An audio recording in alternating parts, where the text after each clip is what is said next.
tired of all the uneducated noise you're getting from the droves of YOLO meme coin peddling douchebag gurus out there trying to use you as their exit liquidity?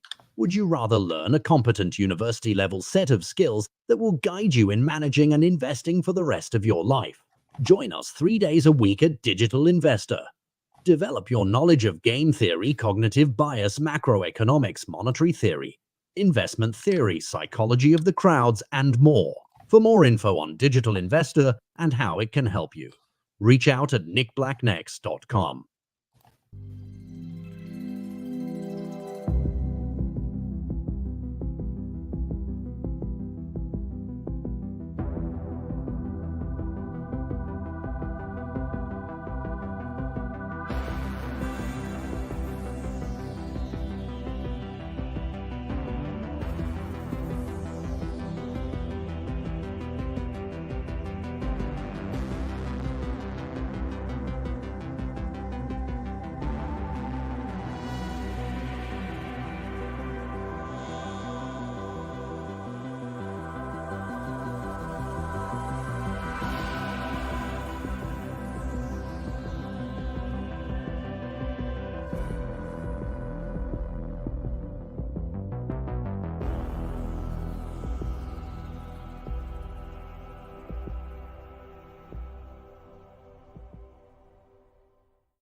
Woo-woo. All right. Let's see.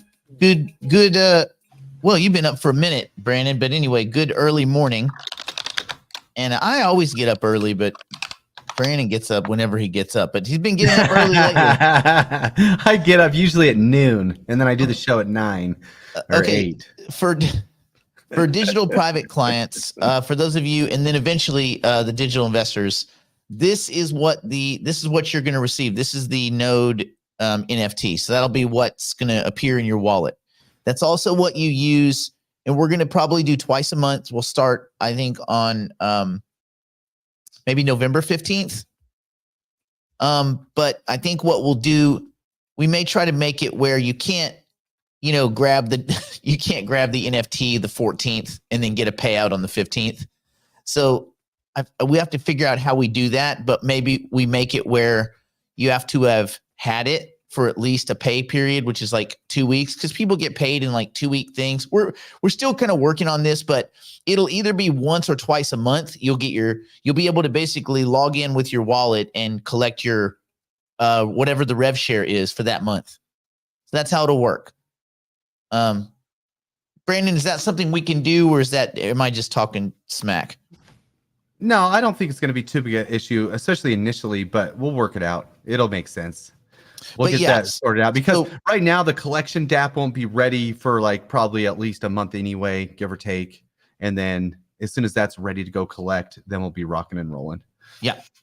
So what you'll do is you'll either once or twice a month, you'll log in and you'll have your fees waiting for you, and you can just transfer them to your wallet. So that'll be pretty easy. And I think we'll do it in stablecoin, right? You think that's the best way? It is in stable. Yeah, it's USDC. Oh yeah. I'm converting over to a USDC believer. Yeah, and then for those of you that are using Coinbase, you could then push it over to Coinbase and get 5% on your rev share. So that's kind of cool. So anyway, and then just real quick, we're not going to keep going on and on about this. Let's see, but the node market, the NFT, it is for sale for private clients. But basically for private clients, the way it works is we'll be minting it later today and then shooting it out to the wallets, we think, right? Or we're not sure yet. 100%. So the only thing that I'm getting checks and balances. It's ready to go. Guys, this is so cool. And I should actually talk about this, because what happens is you deploy this on the mainnet. So this is a contract that basically, in its simplest terms, is an if-then statement.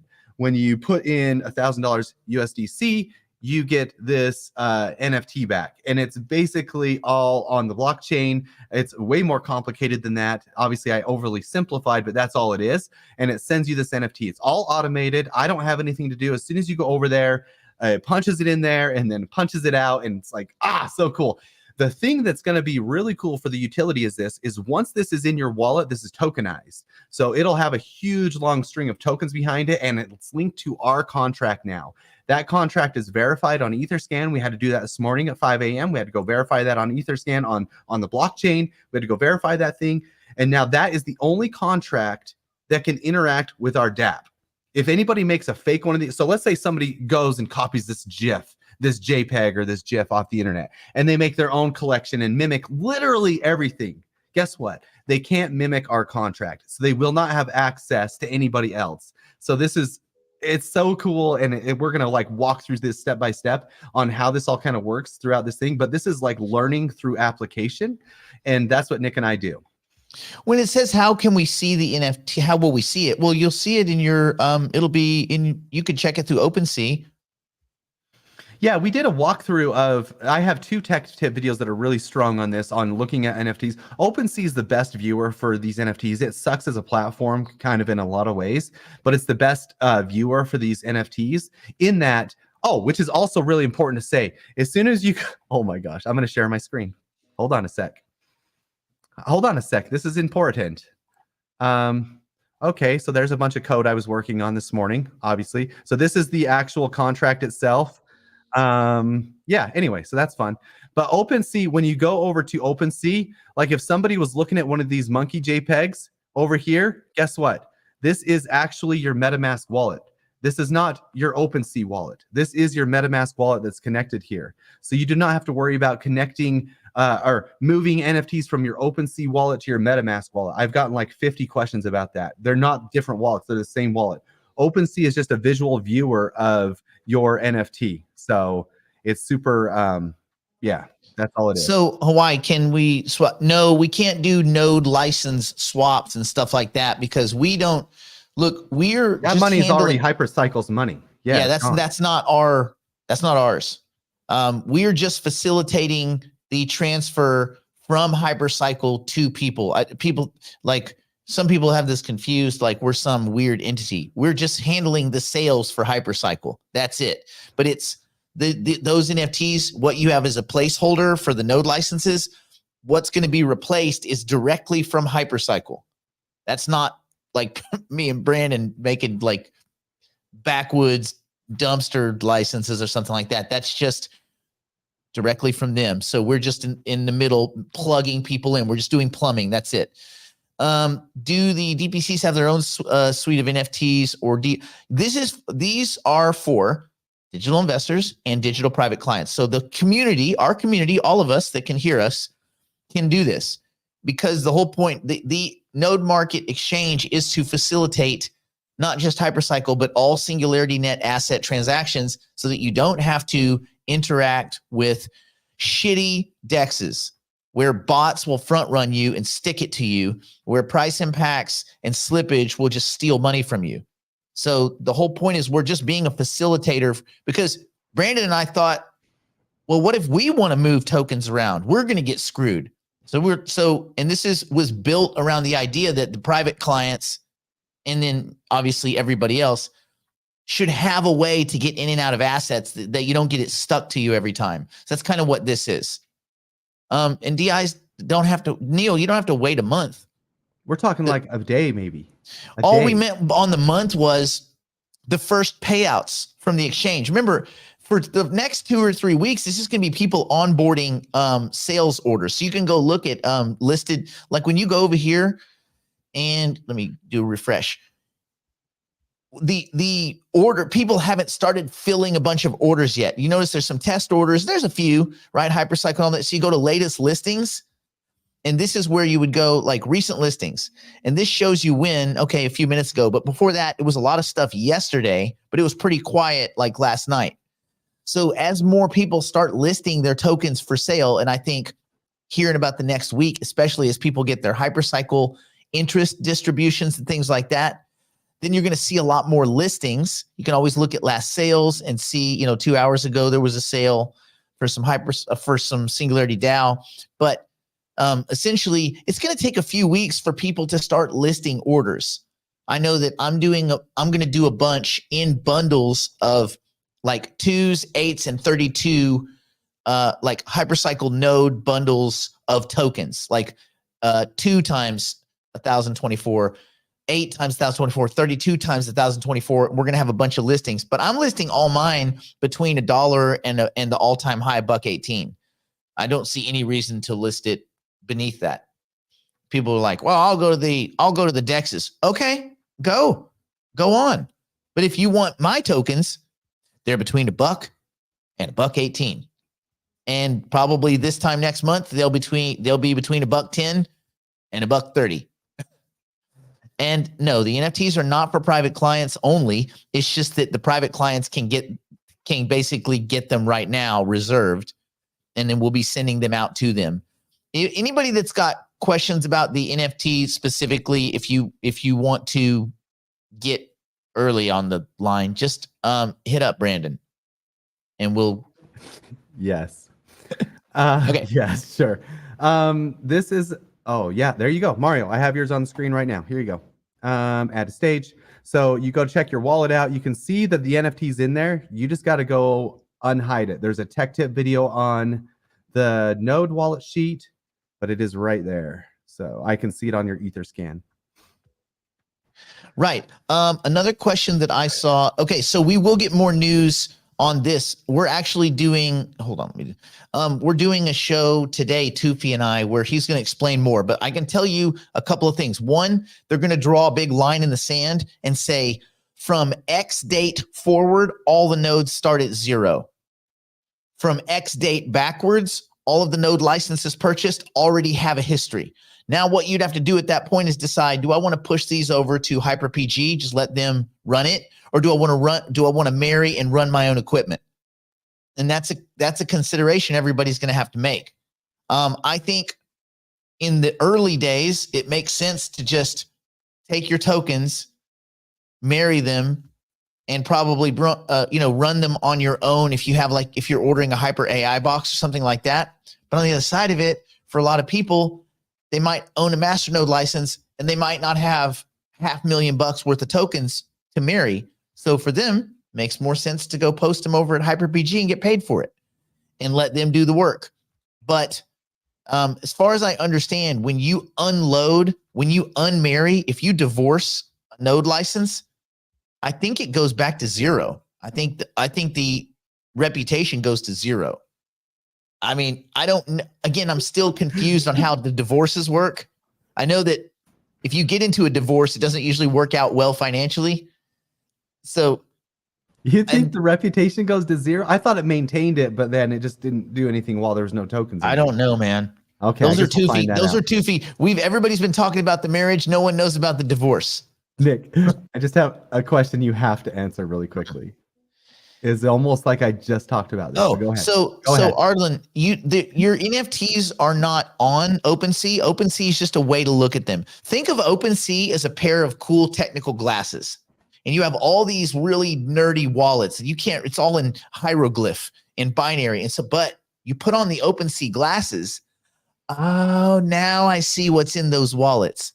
That's all they are. OpenSea is just a pair of glasses that lets you look at the contents of those wallets in a much easier to kind of assimilate format than like trying to dig through it on MetaMask and find out what the hell's in there.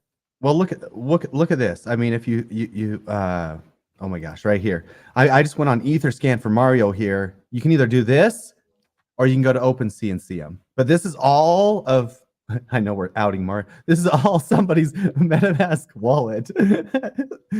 This is their MetaMask wallet. That's what it is. So that's it. Okay, we'll talk about the artwork for just a second. Yeah. So the artwork is something that Brandon and I did on, we used DALL-E 3 to generate it, and it was used on prompts based on like a Norman Rockwell style. The significance of the robot is node market, right? Is like the marketplace. It's a robot because there's no humans involved. It's all code-based. I think that's the main thing that we're trying to tell people is you win on Node Market as a seller, you win as a buyer, and you win as an NFT holder because there's no humans to take all of your stuff. It is all code-based. You put an order out for sale at a specific price. You either get it or you don't. There's no slippage or gooiness or gumminess because there's no humans in pools spoofing orders and doing all that bull smoke. So the robot represents Node Market. That was a really good question, Beth. Oh, yeah, heck. Those are the two images. Someone else noticed it. Someone had noticed it, that it was kind of Norman Rockwell style. But yeah, and then all the people, well, those are the people like up close to the robot. They have the NFT, so they get money. All these other people gawking, those are traditional stock people and like investors that watch from the sidelines while you get money. They don't want to buy Bitcoin, even if there is a spot ETF looming. Which we're going to talk about. Yeah. Anyway, so there's that. Any information about the audit and tilling? We're doing a show with Tufi today. And so I'll post that within like 15 minutes of it being over. So, yeah. Oh, where can we buy the NFTs, for example?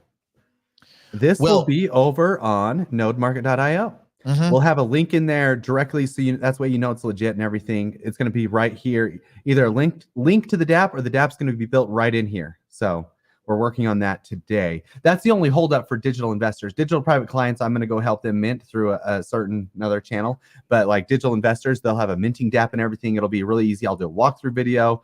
It's going to be really cool. Kathy, you always take your time. You can't FOMO. A lot of people were hitting me up like, oh man, should we jump into Bitcoin now because the ETF? No, one, it may be unconfirmed news. Well, it's unconfirmed news right now. It's not certain. Matter of fact, we probably will touch. Let's focus on that just for a second before we go behind the wall. I think maybe let's look at because a lot of people are like, what's going on with the Bitcoin and all that. So here's what the news is. We got somebody hit me up, one of my little birdies, and said the SEC is not going to fight the appeal of the decision that Grayscale raised. Basically, Grayscale said, we want to have a spot ETF. We want to convert from our trust. And the SEC said no, but they didn't have any legal standing, apparently, not much. It was thin of legality. So the appeal was granted. They said, okay, the SEC can, do you have anything to say to contest the appeal? They didn't. So that was Friday night, midnight. So then I got a message that said that the ETF is coming. We got news this morning that was then retracted, that came from like Bloomberg even, that said the iShares ETF, which is, of course, the BlackRock one, was approved. But then they retracted it. They deleted their Cointelegraph retracted, Bloomberg retracted and said, wait, we don't know. Now, what sucks is baloney. For all the people, 70 million in shorts got liquidated in about a 3-minute period. So, God, I don't know why you'd be shorting Bitcoin right now. You're a damn fool. But anyway, so to continue on that, just so that everybody kind of has the news, price of Bitcoin did spike to almost 30K. I think it was 29.8 amid a flurry of unconfirmed / false rumors on the ETF approval. Right now, the price of the biggest digital asset, it's right around 28 and change. I think I'd have to look, but yeah, you can see the candle here. I mean, where it went almost to 29.9, and then now then it tanked back down. Like, it was obviously a trading frenzy for a little bit, right? Yeah, and so it touched, like, on some exchanges 29, like he said. Most exchanges, I think the average is 29, right, like 483. But anyway, it was a 6% jump in about 15 minutes, 10% higher than had been trading the day before. A bunch of people got nuked. A bunch of not nuked, wrecked, REKT, wrecked. But anyway, it came out of Cointelegraph, and they tweeted that the SEC approved BlackRock's iShares Bitcoin Trust. Now, why would that be a big deal? It's a big deal because today, today, tomorrow, and the 19th are when a lot of these ETF applications are due, and it's assumed that that the SEC is going to get out of the way at this point, and they're going to allow those rule changes to go into effect, which would let a slew of these applications go through, including ARK, so Kathy's, basically all of them. But of course, iShares gets it first because it's BlackRock and they do whatever they want, and they're basically the government at this point. Anyway, Cointelegraph did not give a source. I did have a source, but I don't think I gave them up. Anyway, maybe I did to the private clients. Doesn't matter. Analysts wrote on Twitter that they were trying to confirm the rumor. BlackRock has not confirmed the rumor. They're like, nope, we don't know anything, which is bullshit because they absolutely do. But we don't know. Yeah, we don't know anything. Right. You know nothing. It's like after you have it. That's like after you give birth to a kid and you're like, I don't know if I had the kid. There's no baby. I don't know. Baby. Couldn't tell you. Anyway, people confirmed the SEC had not yet approved the investment vehicle, and somebody's like, and then it sold off a little bit. So I think BlackRock at this time, they managed 9.5 trillion in assets, not including the stuff that you can't see. And they had applied back in June, and then a bunch of money poured into the space and caused a pretty big bump in the asset. So we'll see. I think this, once it's confirmed, which is, again, it's going to come whether it's today, tomorrow, or the next, 2 or 3 months. I would say before the middle of January, every one of these applications will have been pushed through, because whoever makes it, everybody else will just piggyback off that. They'll just copy and paste.